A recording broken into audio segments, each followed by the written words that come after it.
Hello, pa-shoutout na lang po sa lahat ng avid fan and listener ng Barangay LS 97.1, lalong-lalo na yung Barangay Love Story ni Papa Dudut. Yung mga nasa, yung mga in-laws ko na nandun sa Santa Maria, Pulong Buhangin. Yan yung mga avid fan na yan. Tapos, lahat ng mga kaibigan ko na nakikinig, na lagi kong napapa-shoutout. Shoutout sa inyong lahat dyan. Thank you! Magandang gabi po sa inyo lahat mga kaistorya. Isa na namang kwento ang ating itatampok para po sa gabing ito. Manatili lamang po kayo nakasubaybay at maglagay ng inyong mga komento para po sa ating istorya may tatampok sa gabing ito. Samantala, narito na ang tampok nating kwento. Matakot, kabahan sa mga kwentong nakakagimbal sa Kaistorya YouTube channel with daily post at 7 p.m. Magandang gabi po sa inyong lahat. Alam nyo, hindi ko na kayang bilangin kung ilang taon na kitang pinapakinggan kaistorya. Ako po si Milo, isang ordinaryong lalaki na akala ko noon ay nahanap ko na yung babae makakasama ko habang buhay. Pero sabi nga nila, ang tadhana mahilig magbiro. At minsan ang biro niya masakit sa dibdib. Nagsimula ang lahat nung isang hapon na wala sana akong balak lumabas. Napadpad ako sa isang coffee shop malapit sa universidad na pinagtapusan ko.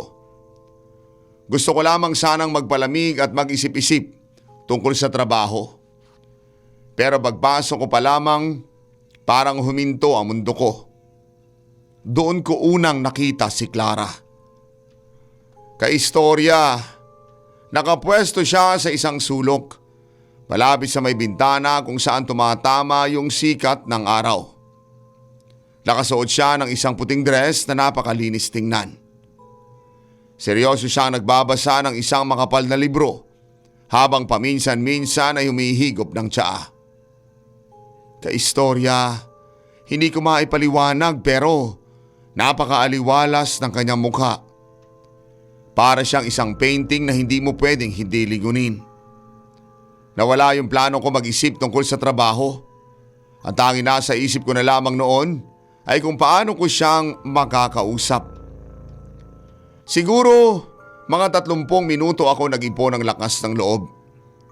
Kunwari ay tumitingin din ako sa mga libro sa shelf malapit sa kanya. Pero ang totoo, pinagmamasdan ko lamang siya. Nung mapansin ko malapit na siyang matapos sa tiyan niya, doon na ako naglakas loob. Lumapit ako sa kanya at binati ko siya kasunod ng tanong tungkol sa librong hawak-hawak niya. Lumingon naman siya sa akin at saka itong ngumiti. Iyon ang unang pagkakataon na nakita ko ang kanyang mga mata sa malapitan. Doon nagsimula ang isang usapan na hindi ko akalaing tatagal ng ilang oras. Pareho pala kaming mahilig sa mga kwentong may kurot ng misteryo at suspense. Yung tipong mapapaisip ka hanggang dulo. Inabot kami ng pagsasara ng shop na hindi man lamang namin namamalayan ang oras. Bago kami naghiwalay, ibinigay niya ang kanyang numero. Pag-uwi ko sa bahay nung gabing iyon, hindi ko maalis ang ngiti sa aking mukha. Ang tawa niya ay parang musika na paulit-ulit na tumutugtog sa isip ko. Ang sabi ko sa aking sarili, Milo, ito na siguro yung simula ng magandang yugto ng buhay mo. Naging madalas ang aming pagkikita kaistorya. Sa tuwing hapon pagkatapos ng klase niya o trabaho ko, nagtatagpo kami sa may parke. Naglalakad kami na magkahawak kamay habang pinapanood ang paglubog ng araw. Sa tuwing kasama ko siya, ang pakiramdam ko nasa alapaap ako. Walang problema, walang stress, siya lamang at ako. Dumating ang panahon na ipinakilala ko na siya sa aking pamilya. Nagkaroon kami ng simpleng dinner sa bahay. Si nanay, tuwang-tuwa sa kanya. O Milo, Napakagalang na bata ni Clara. Maalalahanin pa. Ang sabi pa ni nanay habang naguhugas kami ng pinggan. Pati rin si tatay na madalas ay tahimik lamang napakomento. Ang sabi niya, nakatagpo ka na yata ng babaeng magpapatino sa iyo, anak. Punong-puno kami ng saya noon. Isang gabi, habang nakatambay kami sa tapat ng bahay nila sa ilalim ng maliwanag na buwan, nagbitiw ako ng pangako. Clara, hindi kita iiwan. Ikaw lamang ang gusto ko makasama. Tumingin siya sa akin ng malalim. Tumango at sinabing ako lamang daw ang lalaking minahal niya ng ganito. Sa mga sandaling iyon, punong-puno ako ng pag-asa. Nakagraduate na rin siya at nakapagtrabaho. At doon kami bumuo ng mga pangarap namin. Pero alam mo naman ang buhay kay istorya. Hindi pwedeng laging masaya. Isang gabi, biglang nagbago ang lahat. Sinubukan ko siyang tawagan at i-text gaya ng dati naming ginagawa bago matulog. Walang sagot. 1 oras, 2 oras. Lumipas pa nga ang hating gabi pero hindi man lamang nag-ring ang phone niya. Sa sobrang pag-aalala ko, nagpunta ako sa tapat ng kanilang bahay.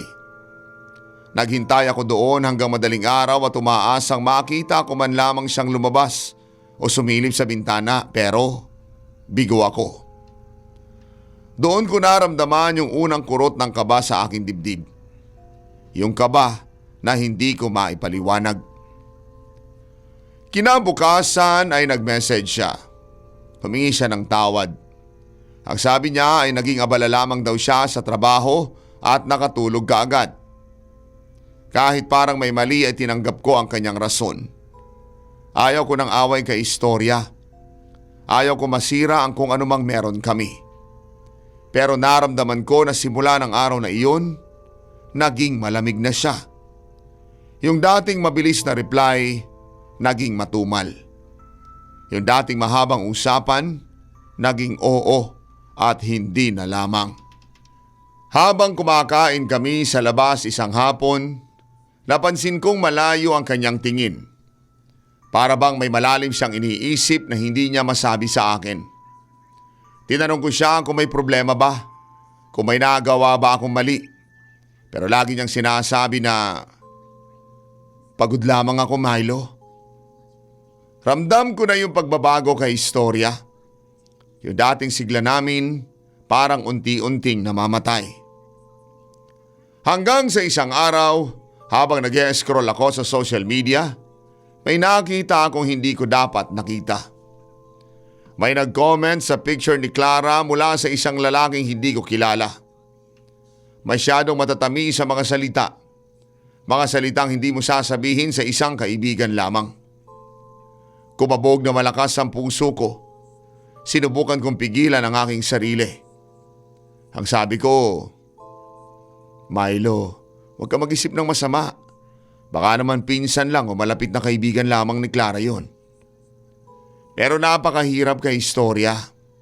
Ang hirap na hindi magduda kapag nararamdaman mo na ang layo na ng loob niya sa iyo. Isang hapon, nakasabay ko siya habang pauwi. Nakita ko siyang may kausap sa telepono sa isang sulok. Tila ba nagtatago. Nang mapansin niya ako ay bigla niyang ibinaba ang tawag. Mukha siyang balisa at hindi makatingin sa akin ng diretsyo. Doon na talaga lumalim ang pagdududa ko. Yung tiwala ko'y parang unti-unting kinakain ng selos at ng takot. Hindi ko na napigilan ang sarili ko nung isang beses na nagkita kami sa mall. Nagkaroon kami ng mainit na diskusyon tungkol sa katapatan. Sino ba yung kausap mo, Clara? Ano ba itong mga nababasa ko? Ang sabi ko sa kanya ng medyo pasigaw. Maraming tao ang nakatingin pero wala na akong pakialam. Sobra na yung sakit eh. Umiyak siya noon at ang sabi niya, nasasakal na ako, Milo. Kailangan ko ng espasyo para makapag-isip. Isang linggo kaming hindi nag-usap. Sinubukan kong suyuin siya. Nagpadala ako ng mga paborito niyang bulaklak sa kanyang opisina. Iniisip kong baka sakaling lumambot ang kanyang puso. Pero kay istorya, ibinalik lamang niya ang bulaklak sa akin. Hindi man lamang niya tinanggap. Sobrang sakit isipin na yung taong dating katuwang mo sa lahat, ngayon ay para ng estranghero na ayaw ka nang makita. Nagpunta ako sa paborito naming kainan, yung coffee shop kung saan kami unang nagkita. Umupo ako sa may sulok mag-isa. Pinagmamasdan ko yung bakanting upuan sa harap ko kung saan siya palaging nakaupo. Bawat kanta na naririnig ko sa paligid, bawat amoy ng kape, lahat iyon ay nagpapaalala sa akin ng mga masasayang alaala namin na ngayon parang naglalaho na. Hanggang sa tumunog ang aking telepono, isang maikling mensahe mula sa kanya. Milo, hindi na ako masaya. Itigil na natin ito. Kay istorya, parang gumuho ang mundo ko. Yung mga salitang yon sa screen ng aking telepono, para bang mga patalim na sumasaksak sa akin. Hindi ko matanggap na ganoon na lamang kabilis matatapos ang lahat. Paano na ang mga pangako? Paano na yung mga plano? Nang mabasa ko yung text na iyon ni Clara na hindi na siya masaya at gusto na niyang itigil ang lahat, hindi ako pumayag na sa telepono lamang matatapos ito. Pinilit ko siyang makipagkita sa akin sa parke kung saan kami madalas tumambay noon. Gusto ko ng formal na usapan, yung harapan. Gusto ko makita sa kanyang mga mata kung totoo ba talaga ang sinasabi niya o baka naman nabibigla lamang siya. Dumating siya ng hapong iyon. Nakatayo lamang siya sa harap ko at malayo ang tingin sa kalsada at ayaw niyang tumingin sa aking mga mata. Ramdam ko yung panginginig ng kanyang boses habang binibigkas niya ang mga salitang, "Break na tayo." Kaistorya, para akong binuhusan ng kumukulong tubig nang marinig ko iyon. Hindi ako makapaniwala na ang babaeng nangako sa akin sa ilalim ng buwan ay siya ring susuko sa amin ng ganito lamang kabilis. Sinubukan kong magmakaawa sa kanya. Hinawakan ko ang kanyang mga kamay kahit pilit niya itong binabawi. "Clara, please, ayusin natin to. Ano bang problema? Kung mayroon man akong pagkakamali, babaguhin ko lahat. Huwag mo naman akong iwan ng ganito." Ang sabi ko pa nang humihigbi. Wala na akong pakialam kung may makakita sa aking umiiyak ako sa gitna ng parke. Pero umiling lamang siya kay istorya. Ang sabi niya, "Milo, huli na ang lahat. Pagod na ang puso ko. Hindi na natin pwedeng pilitin ang ayaw na." Binitawan na niya ang kamay ko. Tumalikod siya at nagsimulang maglakad palayo. Kasabay noon, biglang pumatak ang ulan. Naiwan ako nakatayo lamang doon sa gitna ng parke. Basang-basa habang pinapanood ko siyang lumalayo. Wala na ako nagawa kung hindi ang tingnan ng kanyang likod hanggang sa makarating siya sa kanyang sasakyan. Pinanood ko ang pag-alis ng kanyang sasakyan. Ang paglayo ng mga headlight nito hanggang sa tuluyan na itong maglaho sa paningin ko sa gitna ng kalsada. Doon na talaga bumuhos ang lahat ng luhang kanina ko pa pilit na pinipigilan. Wala nang masasakit pa sa katotohanang yung taong binuo ng mga pangarap mo, siya rin pala ang wawasak sa iyo. Pag-uwi ko ay para akong naging bangkay. Hindi ako pumapasok sa trabaho ng ilang araw. Nagkulong lamang ako sa loob ng kwarto ko at pinatay ko ang lahat ng ilaw. Ayaw ko makakita ng kahit na anong liwanag. Hindi rin ako kumakain kay istorya. Ang tanging laman lamang ng sikmura ko na mga araw na iyon ay puro alak. Gusto ko lamang kasing makalimot. Gusto kong itulog na lamang ang lahat para pagising ko, wala na yung sakit. Ayaw ko makakita ng kahit sino o makarinig ng anumang boses mula sa labas. Kahit pa yung mga tawag ng mga kaibigan ko sa phone, hindi ko sinasagot. Pumapasok si nanay sa kwarto ko para pilitin akong kumain. Milo, anak, kumain ka na. Huwag mo nang pabayaan ang sarili mo, pwede ba? Ang sabi pa niya habang inilalapag ang plato sa tabi ko. Pero pinalalabas ko lamang siya. Pinaalis. Nay, please, lumabas na ho muna kayo. Ang sagot ko pa sa kanya sa boses na halos wala ng lakas. Galit ako sa mundo kay istorya. Galit ako sa tadhana dahil bakit kailangan mangyari ito sa akin. At galit din ako sa aking sarili dahil hinayaan ko maging ganito ako kahina ng dahil lamang kay Clara. Pakiramdam ko talaga noon, wala nang saysay ang mabuhay pa kung wala rin naman siya sa tabi ko para samahan ako sa mga plano namin. Sa tuwing pipikit ako para subukan matulog, ang mukha pa rin niya ang nakikita ko sa aking isipan. Naririnig ko ang kanyang tawa, yung boses niya nung unang beses kami nag-usap sa coffee shop. Ang bawat sulok ng bahay namin, sa sala, sa kusina, sa labas, lahat yun ay parang sumisigaw ng kanyang pangalan at ng mga alaala naming dalawa. Isang gabi, sa sobrang galit at frustration ko, pumasok ako sa banyo at nung makita ko ang sarili ko sa may salamin, ang gulo-gulo ng buhok ko. Napakalalaki ng eyebags ko at ang itim ng ilalim ng aking mga mata. Bigla akong sinuntok ang salamin. Nabasag yung salamin sa dami ng piraso at nagdugo ang kamay ko. Pero hindi ko maramdaman ang sakit ng sugat dahil mas masakit yung naramdaman ko sa loob ng dibdib ko. Pumasok si tatay sa kwarto ko nang marinig niya ang ingay. Hindi niya ako tinulungan agad. Sa halip ay nilapitan niya yung bintana at padabog na hinila ang mga kurtina para pumasok ang liwanag ng araw. Hanggang kailan ka ba magkakaganito? Ang sermon niya sa akin. Isang babae lang yan. Huwag mong sirain ang buhay mo dahil lamang sa iniwan ka. Marami pang ibang bagay sa mundo na dapat mong pahalagahan bukod sa pag-ibig. Tahimik lamang ako habang pinapakinggan ko siya. Pero sa loob-loob ko, gusto kong sumigaw na hindi lamang siya isang babae, kung hindi siya ang buhay ko.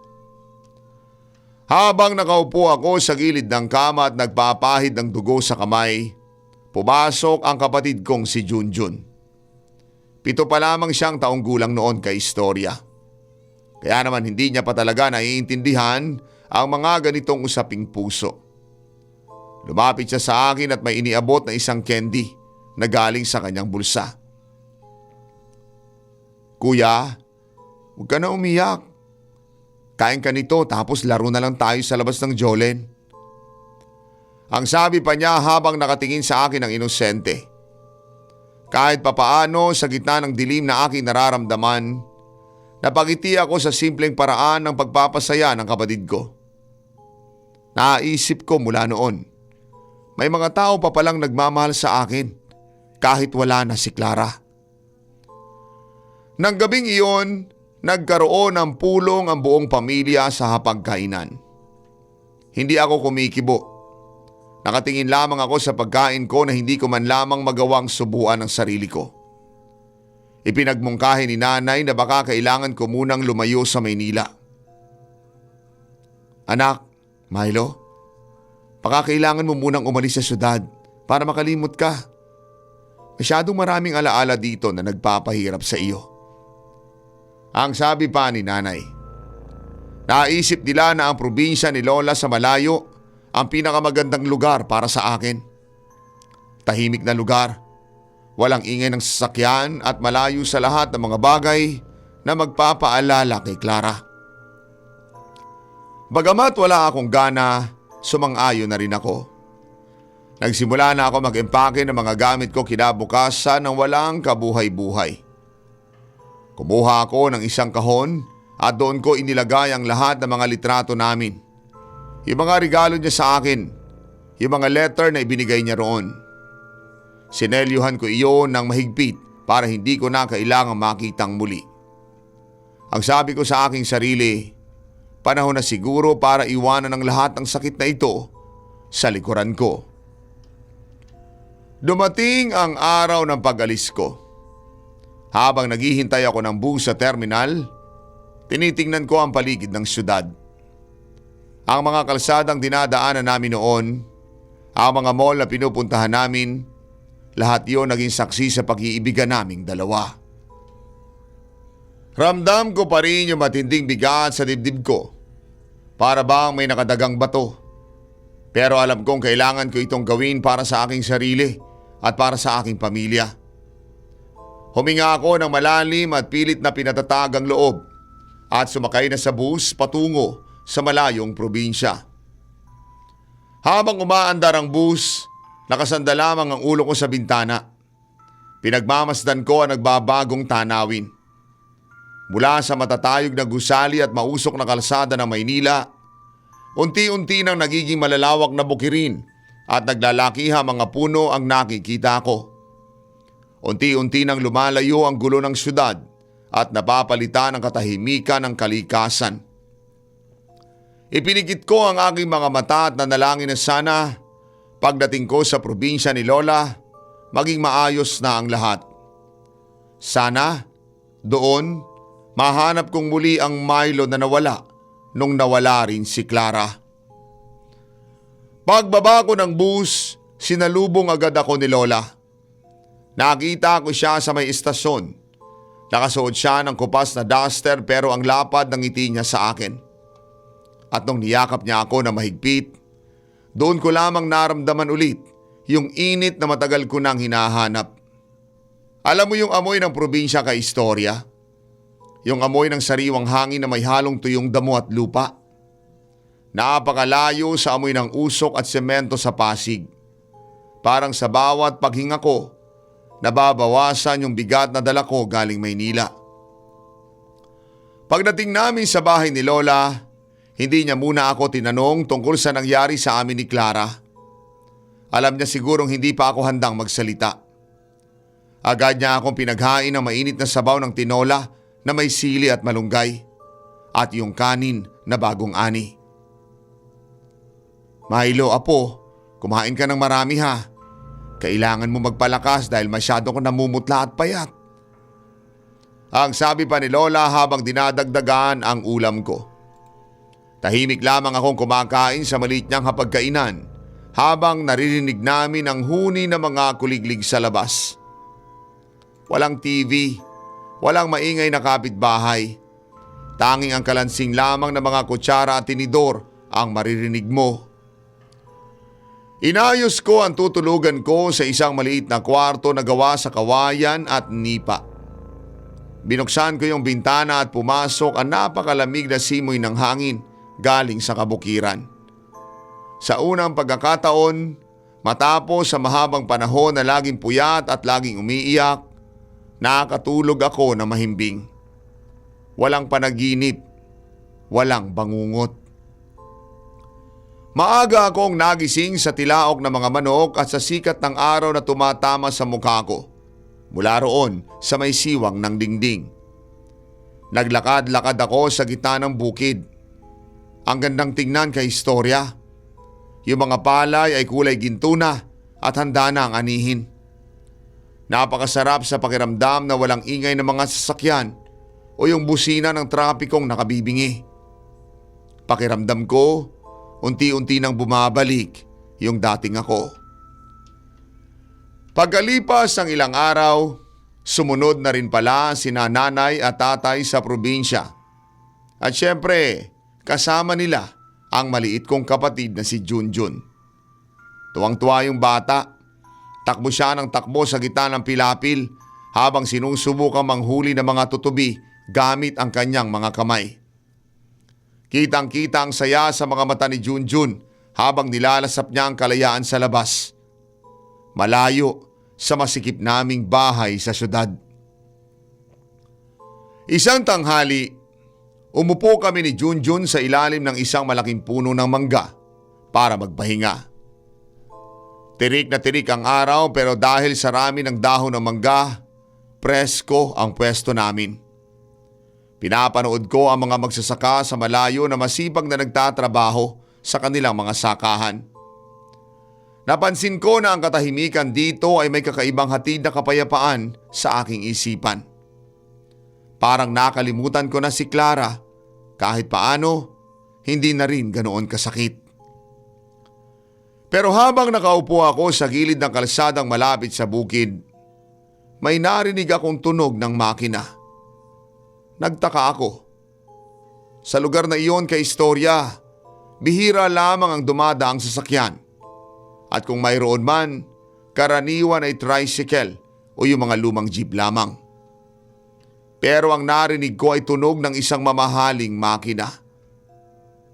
Maya-maya pa, isang napakagandang itim na kotseng kumikinang sa ilalim ng araw ang dahan-dahang tumigil sa tapat ko. Bumaba mula sa may sasakyan ng isang babaeng sa buong buhay ko ay noon ko lamang nakita ang ganoong kagandahan. Nakasuot siya ng pulang bestida na mukhang gawa sa seda at ang kanyang balat kay istorya kasing puti ng gatas. Ngumiti siya sa akin at sa sandaling iyon para bang tumigil ang pag-ikot ng mundo sa aking paligid. Nawala yung tunog ng mga ibon, nawala yung mga huni ng hangin. Siya lamang ang nakikita ko. Napakainit dito. Baka gusto niyo ng kapatid mo na sumama sa amin para magpahinga at kumain. Ang sabi pa niya sa akin. Napakalumanay ng boses niya para bang himig na nakakaakit. Baka naman gusto niyong sumaglit sa amin para magpalamig. Ang dagdag pa niya at nag-aalangan naman ako noong una. Siyempre, hindi ko naman siya kilala at mukha siyang hindi taga rito sa amin. Para bang galing siya sa ibang mundo sa sobrang ganda niya. Lumapit si Junjun sa amin at nagtago sa likuran ko. Nahihiya siya sa ganda ng babae pero nakasilip ang kanyang mga mata. Salamat na lang po, pero kailangan na namin bumalik sa bahay. Makahanapin kami ni na lola at saka ni tatay eh. Ang sagot ko pa sa kanya habang pilit kong iniiwas ang tingin ko. Ngunit lumuhod ang babae para mapantayan si Junjun. May nilabas siyang isang kakaibang prutas na kulay lila mula sa maliit niyang bag. Ibinigay niya ito sa kapatid ko at sinabing, "Marami pang ganito sa bahay namin at may mga laro pa kaming magugustuhan mo." Dahil sa gutom at dahil bata pa lamang si Junjun, biglang nagbago ang isip niya. Humawak siya sa kamay ko at hinila ako. "Kuya, sige na. Gutom na rin po ako eh. Wala na tayong makakain dito sa bukid. Mainit pa." Ang bulong sa akin ni Junjun. Tumingin ako sa paligid at doon ko napansin ang isang kakaibang bagay. Yung mga palay na kanina lamang ay kulay ginto, para bang biglang naging tuyo at parang walang katao-tao sa paligid. Napilitan akong sumama dahil ayaw kong umiyak si Junjun sa gitna ng daan at dahil na rin siguro sa kakaibang hatak ng babae sa akin. Sumakay kami sa loob ng kotse kay istorya. Napakalambot na mga upuan at napakalamig ng aircon.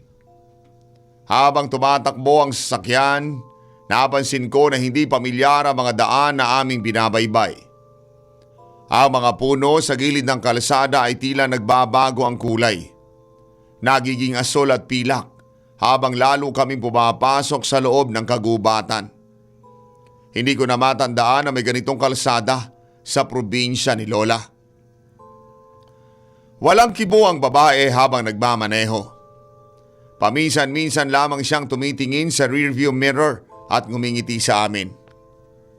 Sinubukan kong itanong kung gaano pa kalayo ang bahay nila pero ang sagot lamang niya, "Malapit na tayo." Napansin ko rin na wala silang orasan sa loob ng aming sasakyan. Para kami bumibiyahe sa isang oras na hindi naman lumalakad.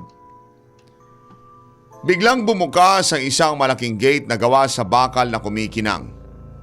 Nagulat ako dahil parang kusa itong bumukas kahit wala namang taong humahawak. Isang napakalawak na hardin ang bumungad sa amin. Ang mga bulaklak doon ay kakaiba. Kumikinang sila kahit may sikat pa ng araw. Pakiramdam ko, pumasok kami sa isang mundo na hindi ko akalaing nag-e-exist sa aming maliit na bayan. Huminto ang kotse sa tapat ng isang napakalaking mansyon. Para itong palasyo kay istorya. Ang mga dingding ay gawa sa puting marmol at ang mga malalaking haligi ay balot na purong ginto. Kahit yung hagdanan na paakyat sa pintuan ay kumikinang na para bang may mga nakabaong brilyante sa bawat baitang. Maraming mga tao sa paligid ng mansyon. Lahat sila ay nakasuot ng napakagagandang mga damit. Yung tipong pupunta ka sa isang ball o espesyal na okasyon. Ang gugwapo at ang gaganda nila. Pero ang nakapagtataka, lahat sila ay nakatingin sa amin at ngumingiti ng sabay-sabay. Para silang mga manika na nakadisplay. Wala ako nakitang kahit isang bakas ng dumi. Walang kalawang, walang kahit na anong luma sa buong paligid. Inalalayan kami ng babae papasok sa loob.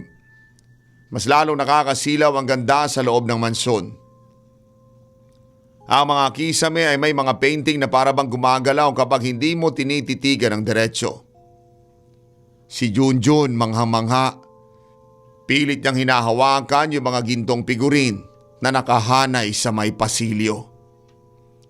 Dinala kami sa isang malaking silid kung saan may isang napakahabang lamesa na gawa sa kristal. Nakahain doon ang napakaraming pagkain. Sobrang dami kay istorya. Mga pagkain na hindi ko pa nakita sa buong buhay ko.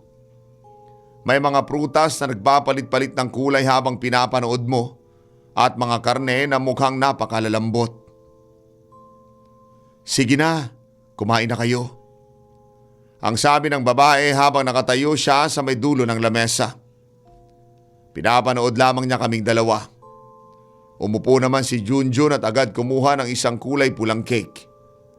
Nagsimula na rin akong kumuha dahil sa tindi ng bango na humahalimuyak sa buong silid.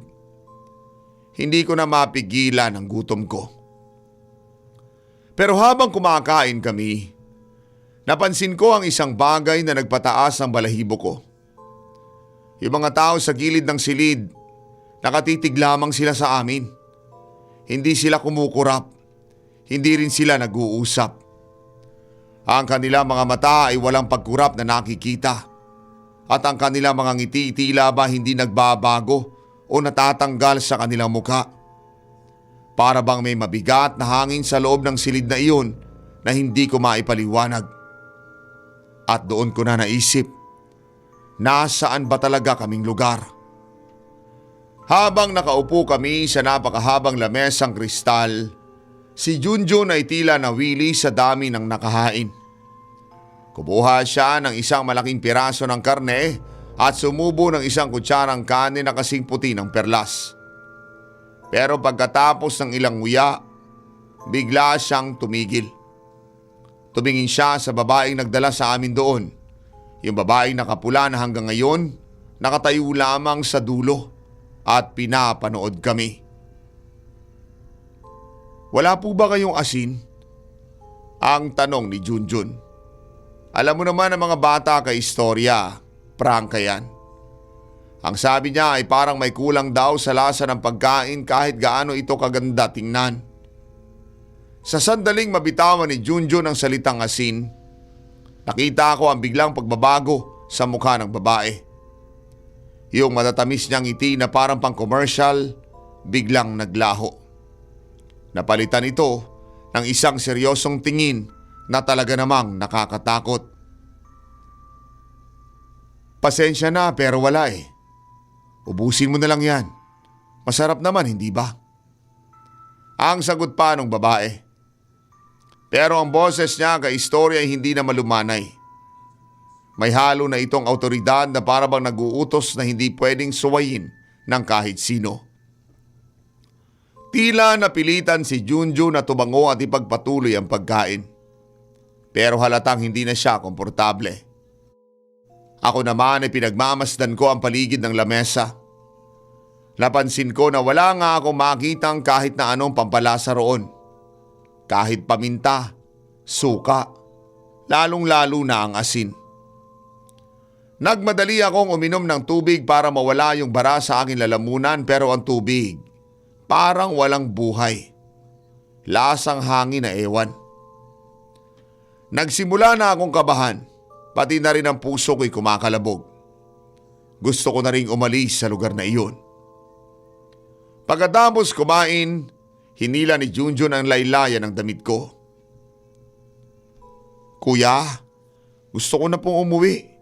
Baka hinahanap na tayo ni na Papa. Ang bulong pa niya sa akin. Ang lungkot ng boses niya. Tumingin ako sa malaking bintana sa gilid ng mansyon. Nagtaka ako dahil yung liwanag sa labas, tila hindi nagbabago. Kanina pa kaming naroroon pero ang tagal ng hapon. Para bang walang paglubog ng araw. Walang pagdilim. Lumapit ang babae sa amin at hinawakan ang balikat ni Junjun. Napakahigpit ng hawak niya kay istorya. Para bang ayaw niyang bitawan ang kapatid ko. Bakit? Ayaw mo ba rito? Lahat ng kailangan mo nandito na. Aalagaan pa kita. Ang sabi pa niya habang muling umingiti, pero ang kanyang mga mata nanatiling malamig at hindi kumukurap. Ramdam ko ang panginginig ni Junjun sa tabi ko. Iniiwas niya ang kanyang tingin. Pinilit kong magpakatatag. Salamat po sa pagkain, pero kailangan na talaga namin bumalik. Baka kung anong isipin ng mga magulang namin. Ang sabi ko. Tumitig lamang ang babae sa akin na matagal. Para bang sinusuri niya ang buong pagkataon ko kung nagsasabi ba ako ng totoo. Sa huli, huminga siya ng malalim at sinabing, sige na nga, ihahatid na kita. Sumakay kaming muli sa itim na kotse. Pero sa pagkakataong ito kay istorya, parang lumilipad na kami sa bilis. Ang paligid sa labas ng bintana ay naging malabo na para mga guhit na lamang ng kulay asul at pilak ang nakikita ko. Nakahawak ako na mahigpit sa kamay ni Junjun habang ipinikit ko ang mga mata ko nang dahil sa sobrang hilo. Narinig ko ang pagbukas ng pinto ng sasakyan at naramdaman ko ang marahang pagtulak sa amin palabas. Dito na kayo. Ang sabi ng isang boses na parang galing sa ilalim ng lupa ang tunog.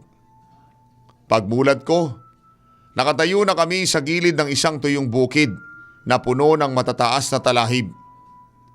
Lumingon ako para magpasalamat, pero kay istorya, wala na yung kotse.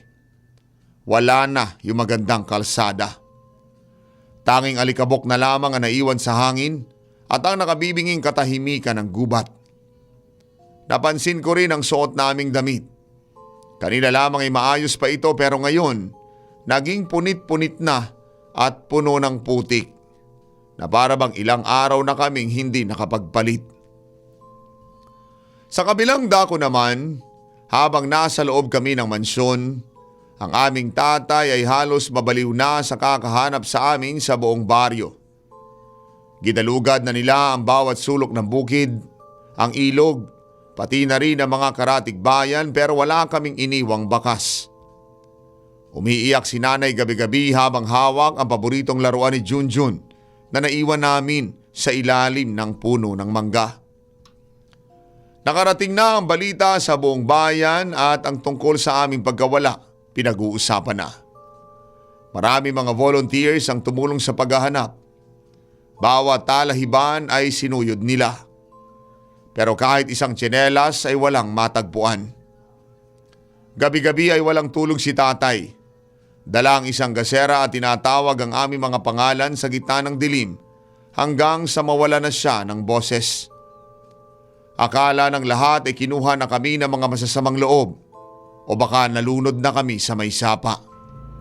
Nakita nga kami ng isang mangingisdang nakaupo lamang sa gitna ng tuyong bukid malapit sa may kalsada. Mabilis siyang tumakbo patungo sa amin habang sumisigaw para humingi ng tulong. Dumating sina nanay at tatay na mabilis na tumatakbo habang humahagulgol sa iyak nang makita kami. Niyakap kami ni tatay ng napakahigpit. Yung yakap na parang ayaw na kaming pakawalan muli sa buong buhay niya. Gulong-gulo ang isip ko dahil napakaraming tao nakapaligid sa amin na tila ba nakakita ng isang himala. Dinala kami agad sa ospital dahil sa biglang tindi ng panghihina ng aming mga katawan. Nang medyo mahimasmasa na kami sa loob ng aming bahay, kinausap kami ni tatay ng seryoso. Saan ba kayo nanggaling? Halos mamatay na kami sa pag-aalala sa inyo. Ang sabi pa niya habang umiiyak. Tumingin ako kay Junjun tapos tumingin ako sa kanya. Tay, isang oras lang naman po kami nawala ah.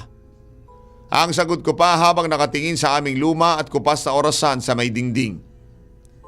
Nagkatinginan ang mga matatanda sa bahay at lalong humagulgol si nanay sa narinig niyang sagot.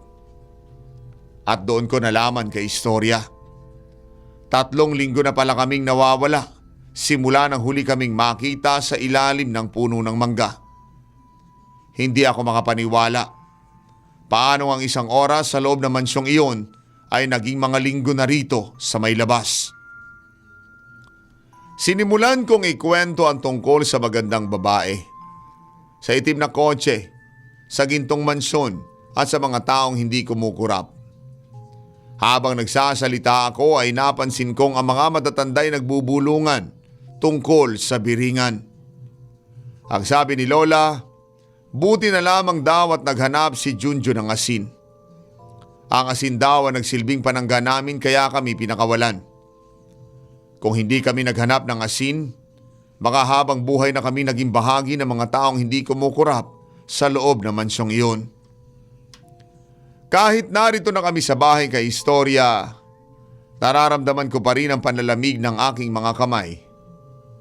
Tila ba naririnig ko pa rin ang boses ng babaeng bumubulong sa aking pandinig. Pakiramdam ko, may bahagi ng kaluluwa ko na naiwan sa loob ng gintong palasyong iyon. May mga pagkakataong nakakaramdam ako ng matinding pagnanais na bumalik sa bukid at muling hintayin ang itim na kotse. Alam kong mali ito, pero ang ganda ng lugar na iyon ay parang isang lason na unti-unting kumakalat sa isip ko. Kailangan kong labanan ng tukso dahil alam kong wala nang balikan kapag sumama ako muli. Mahigit 20 taon na nakalipas, pero hanggang ngayon, kinikilabutan pa rin ako. Maraming salamat po sa pagbabasa ng liham kong ito kay istorya. Hanggang dito na lamang po. Gumagalang, Milo. Minsan, ang ating kalungkutan ang nagiging pintuan para sa mga bagay na hindi natin maintindihan. Ang biringan, ayon sa mga sabi-sabi, isang lugar na kumukuha ng mga taong may puwang sa puso. Buti na lamang at naroon si Junjun at ang kanyang inosenteng paghahanap sa asin. Ang buhay, kailangan ng asin at ang asin natin ay ang ating pananampalataya, ang ating pamilya at ang ating pagkapit sa katotohanan. Sila ang nagbibigay ng lasa at proteksyon sa atin laban sa mga mapanlinlang na ganda nitong mundo. Mga kaistorya, ang tunay na ganda ng buhay ay wala sa kinang ng ginto, kung hindi sa init ng yakap ng mga tao na tunay na nagmamahal sa atin.